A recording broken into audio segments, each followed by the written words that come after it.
Tanong ko lawyer yan. Itanong mo sa kanya. Ito po, tinatanong ni Yorme sa inyo.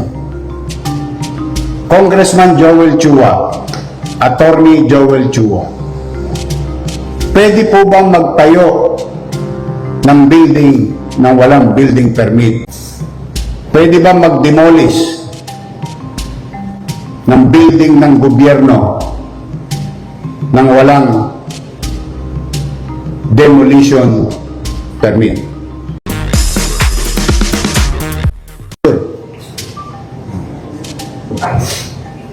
Mayor, magandang hapon po. Kanina napanood po namin yung Facebook live na galit na galiit. Parang hindi yung may screen nakita namin kanina. Parang meron kayo in-inspection ng isang construction site. Yes. At pinakantado nyo, pinakukumpis kayo yung mga equipment doon. Ano po yung konteksto doon? Ano po yung kwento sa likod doon? Bakit po ipinatigil nyo yung itinatayong proyekto ng isang congressman? Ang initial, kasi magpapatayo kami ng bagong library. Tapos nakita ko, biglang giniba yung basketball court doon na pag-aari ng lungsod ng Maynila. Tinanong ko si Andres kung may permit ba. Wala daw siyang alam na nabigyan ng permit. Tinanong ko yung taong bayan, yung chairman, ang sabi, project daw ni Congressman Joel Chua. Paano nangyari yun? Walang permit. Paano nangyari nagiba nila yung property ng City of Manila? Saan napunta yung property, yung mga bakal? Pag-aari yun ng lungsod May pananagutan pa yun sa CGSU tapos biglang tatanggalin nila yung mga daycare center at saka senior citizens office ng City Government of Manila. Ngayon ay challenge Congressman Joel Chua to investigate himself. Sinabi ko na sa inyo may gobyerno sa lungsod ng Manila and it is called City Government of Manila, not City Congress of Manila. Sa totoo lang, ngayon pinaresto ko lahat yung mga tao doon at kinukumpiska namin yung mga gamit. And now we're doing what we need to do. Tingnan natin kung may masampula. Yan ang kung bakit ako nalulungkot. Hindi pa nadala itong mga congressman. Iniimbestigahan na sila ni Presidente. Nagka-leche-leche ang flood control sa buong Pilipinas sa pakikialam ng mga congressman. Sino may sabi? Secretary Bonoan. Di ba? Inamin na nila Ang trabaho ng congressman gumawa ng batas, hindi magpagawa lang ng kung ano-ano. Ngayon, kung magpapagawa kayo, katulad ng ibang congressman dito, na nagpapaalam, humihingi ng permiso sa building official, o sa city engineering, inaaproba naman namin In fact, I'm gonna tell you, yung Dimasalang, di ba isasara, gagawin ng DPWH, o humingi ng permiso sa amin, o nagbayad ng buwis, 504,000 pesos. Anong ibig namin sabihin? Pag magpapagawa kayo, humingi kayo ng permit, building permit. Ang higpit-higpit dito dati, nung araw, 30 square meter, 50 square meter, pinahihirapan nila para bigyan ng permit. Pero itong bilyon-bilyon, daang-daang milyon na project, hindi humihingi ng permit sa city government. Now, I'm calling the attention, and you tell him this. Lumabas siya ngayon. Lumabas siya. Bakit? Lawyer pa yan.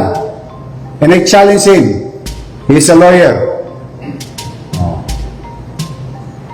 Pwede ba magpatayo ng building ng walang building permit? Hindi pa siya natutudo sa pinatayo niyang barangay hall ng 19 million Tapos sasabihin nila, hindi kanila. Lalaki ng mga pangalan nila doon. So sa akin, O, yun ang hamon ko sa kanila. Ngayon nila imbestigahan sa Quadcom ang sarili nila. Ito to, the sauce for the gander should be the sauce for the goose. Tanong ko lawyer yan. O, itanong mo sa kanya, ito po tinatanong ni Yorme sa inyo. Congressman Joel Chua, Attorney Joel Chua, pwede po bang magtayo ng building na walang building permit sa City Hall? He is a lawyer, I am no lawyer. I may be wrong. Tapos nadurog, tapos na-disenfranchise yung mga mamamayan namin. Mayor ba siya? O baka lang nahirati sila, nasanay sila nung nakaraang panahon na nagagawa nila yung gusto nilang gawin. Hindi. O, kanina naawa ko doon sa mga matatanda Bilhin mo, alam mo ginawa, pare? Pinatayan ng kuryente. Tapos pinalalayas. Nino? Nung kontraktor. Nino? Ni congressman. O, dahil sa wala silang permit, pumasok sila sa amin, sa property namin, kaya kaya ngayon, nilak namin yung at pinakakasuhan namin. O, ngayon, nahanap namin kung ilang milyong piso yung property giniba nila without, ito pa isa, Congressman Joel Chua, pwede bang mag-demolish ng walang demolition permit? That is my challenge to them. O, you tell that to Congress.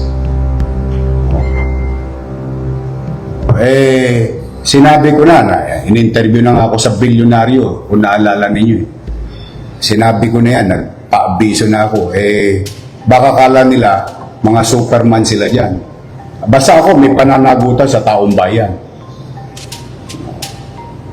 Abusado yan mga katulad yung isang congressman pa doon sa District 2, yung Sunog Apog Pumping Station.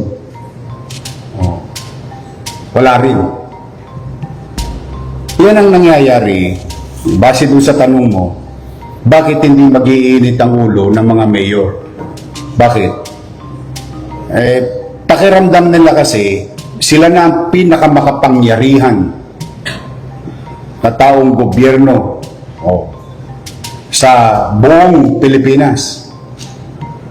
They can do what they want to do because they are congressmen.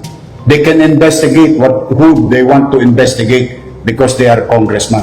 On the premise of what? Good governance. Uulitin ko. Good governance. O sige. Pwede ba mag-demolish ng building ng gobyerno nang walang demolition permit? Pwede ba mag-construct vertically, horizontally, nang walang building permit? He is a lawyer and I challenge him directly. Sabihin niya ngayon kung alin ang tama at mali. Baka mas magaling siya sa akin kasi lawyer siya. Yun ang ko. Kaya ako talaga basta ako poproteksyonan ko ang karapatan ng mga taga Maynila because that is my obligation. Now, kung hindi sila hihinto sa pang-aabuso nila sa kanilang kapangyarihan, papapanagutin ko sila. Hindi ako, wala akong no hard close ako sa kanila. Sa totoo lang. May gobyerno na sa lungsod ng Maynila. Anong araw, baka nagagawa nila, nabobola-bola nila yung mayor. Isa lang po ang gobyerno sa Maynila. Ang pangalan, City Government of Manila. Headed by local chief executive.